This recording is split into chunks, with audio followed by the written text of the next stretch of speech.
Hello, welcome back to another episode. Today's episode is going to be understanding and managing your anger.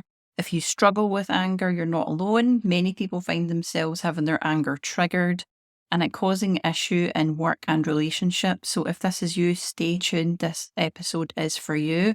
And I have some seriously good insight for you.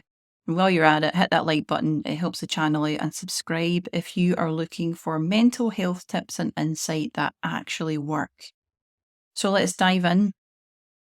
It can be frustrating and confusing, feeling angry all the time, seemingly out of nowhere. It makes you wonder if there's something wrong with you. I hear a lot of my clients say that when they first see me. To make matters worse, we kind of live in a society which expects you to just suppress your anger or not show it at all. It seems to be the message that we're given is that anger is a socially unaccepted emotion. And the advice out there for managing anger, I often see is actually unhelpful or makes people's anger worse.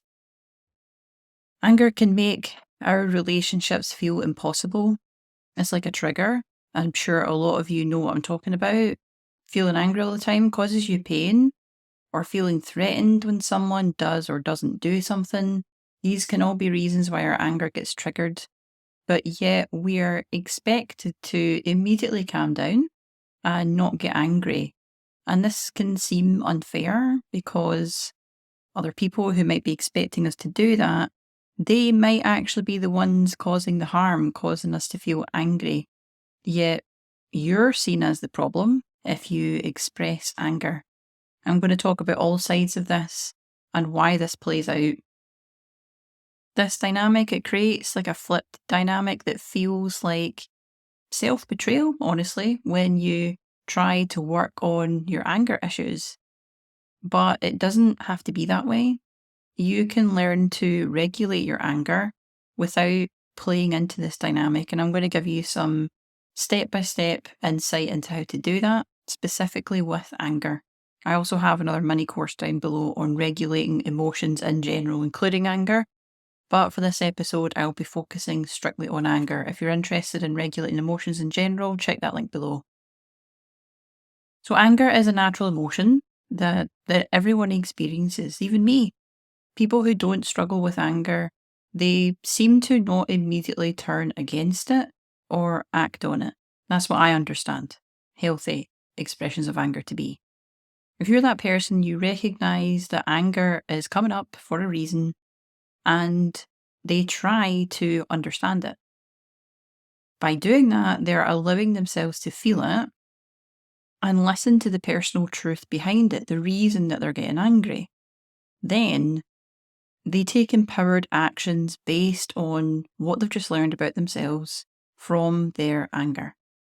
But unfortunately, if we're someone who's really struggling with this emotion in particular, sometimes this can come from our socialization around anger, mainly in the family unit or school. We might have had an environment or parents, caretakers, whoever they may be, who kind of struggled to emotionally regulate us.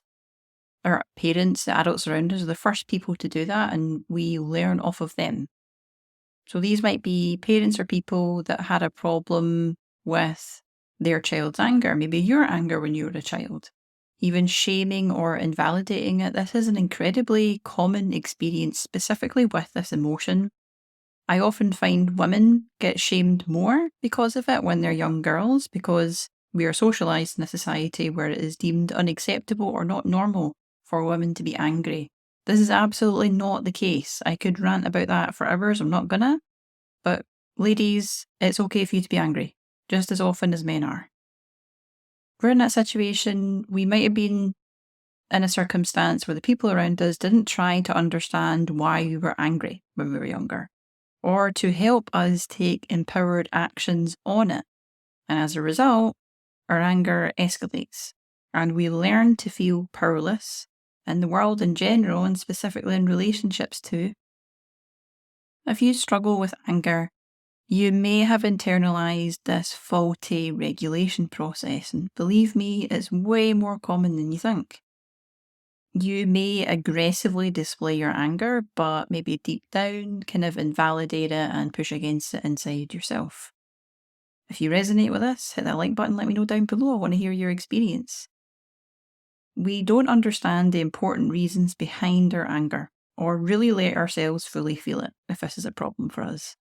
We might perceive ourselves as powerless, and the situation is not workable, and that keeps us stuck in anger, feeling and seeing it from that perspective. So that deep dive underneath that anger, it can be perceived as powerlessness, especially when a situation seems unworkable.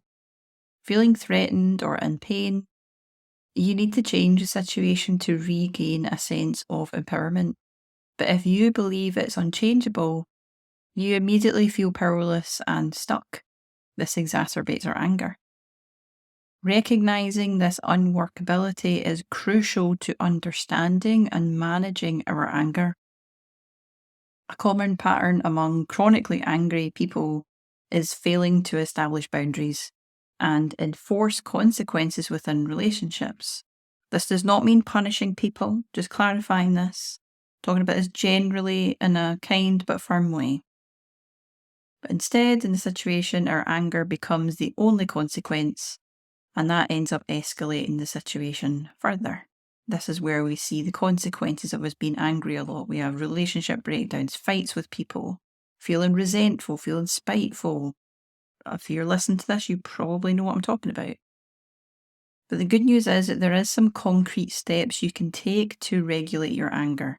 You can replay this bit of the episode to really think about each of these individual steps. Each of these points can be fleshed out more in therapy.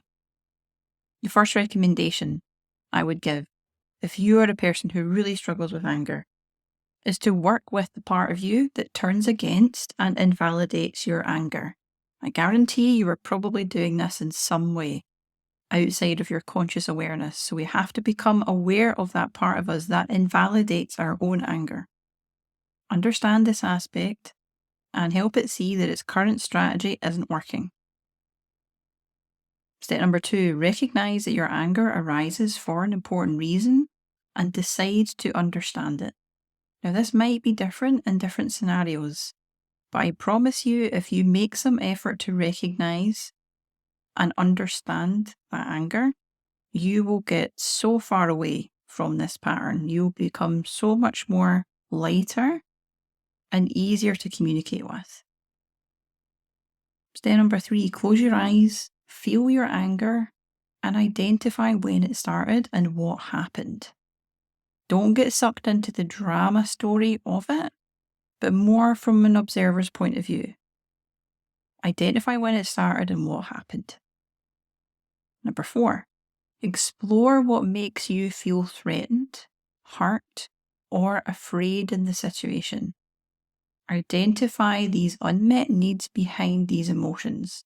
Start with the ones that I gave you, but it could be a different set of circumstances. Look for feelings of being threatened, or being hurt, or afraid in a situation. Afraid implies fear, but it might be a circumstance we're afraid of playing out. Think about it deeply for yourself as an unmet need behind that emotion. Number 5, acknowledge the powerlessness you feel and name what seems unworkable in the situation. This will reveal the areas where empowerment is needed. We need to start taking empowered action if we're looking at something as unworkable in the situation. I promise you, there probably is a way that whatever you're looking at to become workable, but we can't get to that perspective unless we do the steps before it. So don't skip ahead, do these one at a time. Number 6, determine if you truly are powerless and strategize ways to make the situation workable. Communicate your concerns and problem solve with others involved. In fact, if you can involve someone else, do so. It often makes it easier for us to see other perspectives. Not about denying you your perspective, but helps us see ways that we could problem solve in the situation. This will take care of anger so much better. Number 7, take that empowered action that aligns with the specific situation. such as changing the beliefs about it, having important conversations, enforcing boundaries with consequences. This will be unique to you in the situation, but think carefully and clearly about it. And the last step, remember that anger is a self-preservation impulse. It is a response to restore a sense of empowerment. And following all these steps turns that recognition into a conscious process where you are back feeling like you can problem solve, strategize, and are more empowered in the situation. So by understanding and managing your anger in these ways, we can regain control and improve our relationships again. We don't need to let anger define us. We're not an angry person as an identity. Humans get angry. It's normal. But it's how we deal with it that can drastically change the quality of our life. So empower yourself to respond in a way that aligns with your needs and your values, because that's what's underneath and really needed from you in this process. So feel free to replay that section for all those individual steps. If working with this is something that's important to you and you want to explore it in therapy, reach out to a therapist, myself or someone else. Let me know what you think in the comments below and if this was valuable for you. And like always, I'll see you next time.